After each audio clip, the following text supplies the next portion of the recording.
Hi, how's everybody doing? It's Paul from Magpie 24/7, out and about, just finished graft. The day after, the afternoon before, when Newcastle United rocked up to St James's Park and got a 4-1 victory. I don't think many people predicted that, myself included. But, I thought it was going to be a tight affair, a cagey affair, not many goals. Chelsea in a good run of form. They just drew 4-4 as well with Manchester City. Not many teams knock 4 past Manchester City, that's for certain. So, you're looking at the team sheet, everything, injuries taken into consideration. And I thought, a narrow victory for Newcastle United yesterday. But there was nothing narrow in it whatsoever. Barring one set piece that they shouldn't have got, in my book. He dropped so theatrically, so easily. It's just embarrassing. It really, really is embarrassing when gifted footballers just drop to the floor like that. It's just like, just give up, stop fucking doing it. Apart from that one moment where they put the ball in the net, they did absolutely nothing else. And a billion pound being spent since the new owners came in at Chelsea. Newcastle's bench, Matt Ritchie, Paul Dummett, a couple of kids, and the rest goalkeepers. 3 goalkeepers on the bench. The entire cost of our bench was about £12 million, and Matt Ritchie was 10 of that. Going up against Chelsea's over £200 million worth of talent on the bench alone. And yet, Newcastle United's determination, the battling qualities, the togetherness, the spirit, the unity, that is what won us the points, and that is what's cost Chelsea the points. They have got some fantastic, talented footballers. They've also got the shit collar genie as well. But if they had the same work ethic and desire and hunger for the 3 points yesterday, then they would probably have come out of that game with the points. But just a bunch of lazy, pampered bastards, to be honest, was my opinion of Chelsea yesterday. Nothing against fans and all like that. The players on the park, literally, they weren't even in first gear, never mind anything else. Newcastle United, obviously, 13 players missing yesterday. 13. We should have been there for the taking. I know our home form is good, really, really good, but we were there for the taking. If ever Chelsea wanted to rock up and try and get 3 points, that was the time, that was the opportunity, and they just did not. Newcastle United opened the scoring. Isak, great goal, picked his place all through the pass. Young Miley, there's another one.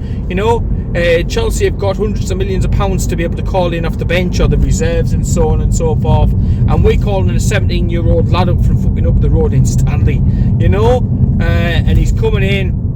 And the biggest compliment you can pay to him is, to be honest, he looks as if he's been doing it for absolutely ages. I think most players in that position, youngsters, would have probably had a crack at goal.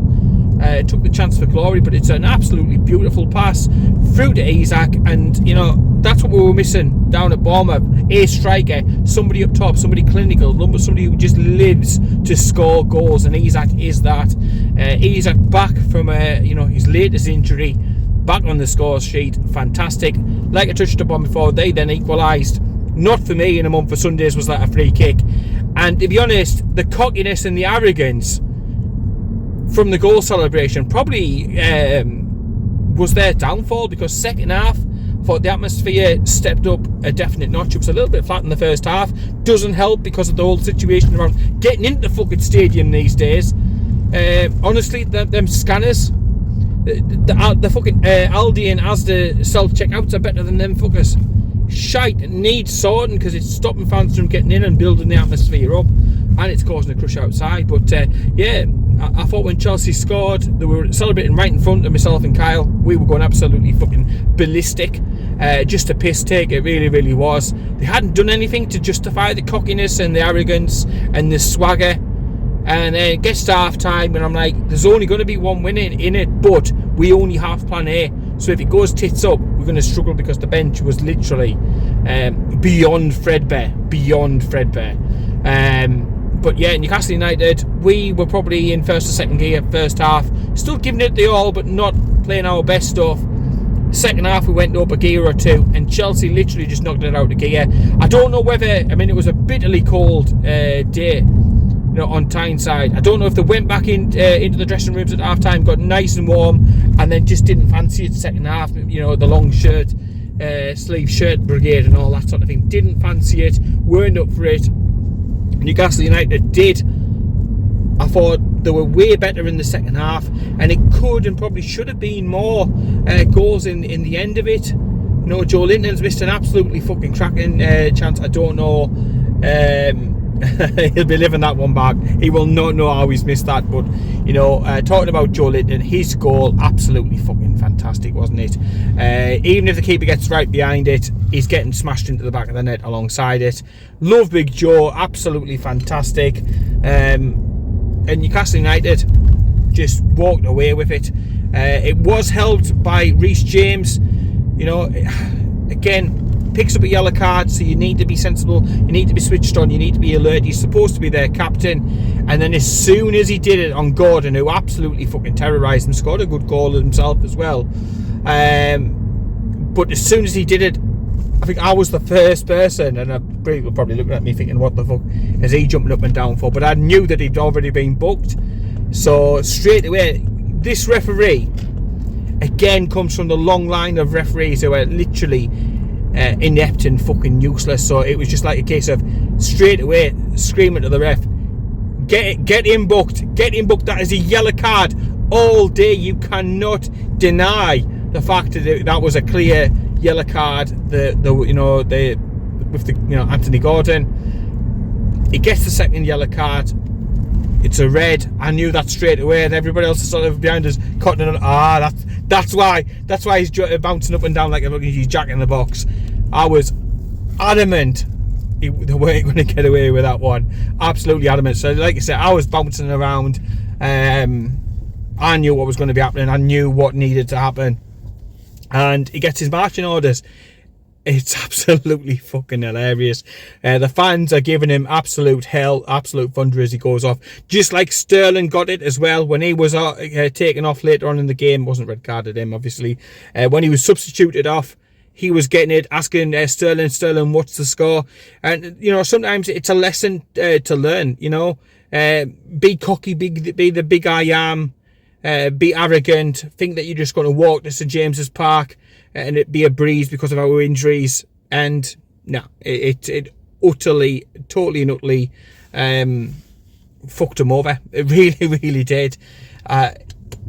Him doing what he did helped the atmosphere, which helped push the players on, drive the players on, fight through the fatigue and get the points. Newcastle United, courtesy of those 4 goals, courtesy of the 3 points, are back up to 6th as I speak now. And a big 3 points ahead of the return to the Champions League. Who's going to play in that? I don't know. We'll have Lewis Hall back. Obviously, he was ineligible. Easy for me to say. For this game, on loan from Chelsea until the end of the season, when Newcastle United will probably make the deal permanent. But confidence boosting ahead of the League Cup clash that's coming up shortly. But we've got games to play before then. And disappointingly, before the game, the news came out about Joe Willock. Some sort of reoccurrence of an Achilles injury. He's barely featured and barely had any game time since his initial injury. Was it Leicester at the end of last season in May time? Gutted for the lad, because I said to Carl before the game yesterday, I was like looking forward to seeing Isak and Willock playing again, because I think combinations on the pitch that work, like your Trippiers and your Miguel Almirons, I like to see Willock and Isak. I think both play better when each other's playing. So I was gutted for him. I wasn't surprised about Sean Longstaff that he was added to the injury list. He was wearing a protective boot last week, so I'd have been surprised if he'd played today. I don't think he'll play again against PSG, and there's a chance he might come back for the Manchester United game. So fingers crossed about Sean, because we need bodies back in through the door. We don't want the players who are left to get, absolutely exhausted like we did against Bournemouth. There was nothing left. We were running on empty during the entire 90 minutes of that game. We don't want another situation like that. But in this game, the players gave everything, absolutely everything. Jamal Lascelles as well, he scored the other goal, and again, cracking header, scored at a great time. Obviously, it was great to get them 2 goals quite quickly together. And for Jamal Lascelles, it sort of like was a get out of jail card, because he played a hospital ball in order for them to, you know, to break away to get their equaliser. So it sort of settled that out, and we were all like, is it 2018? You know, you've got Matt Ritchie coming in on off the bench. We had Jamal Lascelles scoring at the Gallagher end, so it's just absolutely madness. And the performances that Eddie Howe is getting out of these lads is unbelievable, and that's why I touched upon before, you know, individually Chelsea have fantastic players, but like when we calling up a lad from the youth team to start a game, a youngster from, you know, just up the road, 17 years old, and he's holding the hands of like World Cup winners and stuff like that and showing them around St James's Park. That's how it felt yesterday, and he's getting so much out of these players. Imagine if he had a couple more world-class players, if he had a squad like what Chelsea's got up here, you know, at Tyneside. You know, it blows your mind to think about it like that, the performances he's getting out of your Paul Dummett's, your Matt Ritchies, your Lewis Miley's, you know, Jamal Lascelles. Many people thought his career was over, but he's absolutely rejuvenated, absolutely. So yeah, fingers crossed the injuries do start to clear up. Eddie Howe said over the next couple of weeks, we've just got to sit and wait for players to come back, and then we'll assess it at the end of the month with regards to transfers. But most of the players are longer term, but probably most of them are going to be most of this month out, then back. So it is what it is. We have to go with what we've got. You know, it was great to see some youngsters come on yesterday who I haven't seen really that much of. And it was great seeing them chase stuff down. And I was just so wanting one of them just to score or something like that. But we just had to make do for the assist for Lewis Miley, who is the youngest player for Newcastle United in the Premier League to get an assist. So he sets the record now. So big things expected. I think big things are going to happen for Lewis Miley. Absolutely unbelievable talent, unbelievable potential. Ideally, I think Eddie Howe would like to bring him in, bring him out, and just literally ease him into stuff, but it's just needs must at the moment. It's, you know, who is fit, who is left, who is available, and they are given a shirt, and they are given everything to the cause for Newcastle United. Yeah, there's no complaints at all for me as far as I'm concerned. And yeah, we're up to 6. Things are looking good, and if we can just keep things ticking along as best we can up until January, then we can look at bringing in the reinforcements that we're going to need to be able to see out a successful season. But yeah, like I touched upon before, massive games to come. Keep coming thick and fast. We're playing literally every couple of days, back in on Tuesday, so we'll have a preview up for that game coming very, very shortly. Subscribe to all the Magpie 24/7 social media accounts, the likes of Facebook, Twitter, Instagram. We're even on the new one as well, so yeah, check it out if you don't mind. All the links are pinned underneath the YouTube video, so it's nice and handy to be able to click on there and then subscribe and to follow us on all the accounts, including the likes of Fred's and stuff like that. But yeah, your support is greatly appreciated. Totally loved the game yesterday, enjoyed it. Was freezing, couldn't feel my feet when I got back into the car for the trip back home. I think after the game I saw about the comments from the owners about the atmosphere. I thought it was a little bit flat in the first half, not helped, but the same old music, not helped by the same old problems getting into the ground and stuff like that. You can't be building up an atmosphere when you're stuck outside with thousands of fans. You know, we got there yesterday at about 2:15, wanted to get inside the ground. We got in at about 5:02. It was literally that slow in the corner that we were in. So frustrating, especially when you come in the distance, you know, since obviously I'm further away, so sometimes I can get there earlier, sometimes you can't. But it just takes so long, and obviously everybody as well, they're in bars having a few drinks before the game, and the system, it just cannot keep up. It's absolutely nutty garbage. It needs looking at. The atmospheres, I expect the next week's one against Manchester United, 8 o'clock kick-off, will be absolutely fucking electric against them lot. no doubt about it. But we've got to get in. We've got to get in to make the bloody noise. Come on. But yeah, second half I thought was much better. You know, under the lights, the performance, the players were, you know, given a good, positive performance. Chances were being created. You know, like I said, controversy like a red card and stuff like that. Great, absolutely great. But just over the moon, we got back into the winning ways. And this season just continues to roll on. So yeah, check us all out on all of our socials. We'll be back with a preview ready for this Champions League game.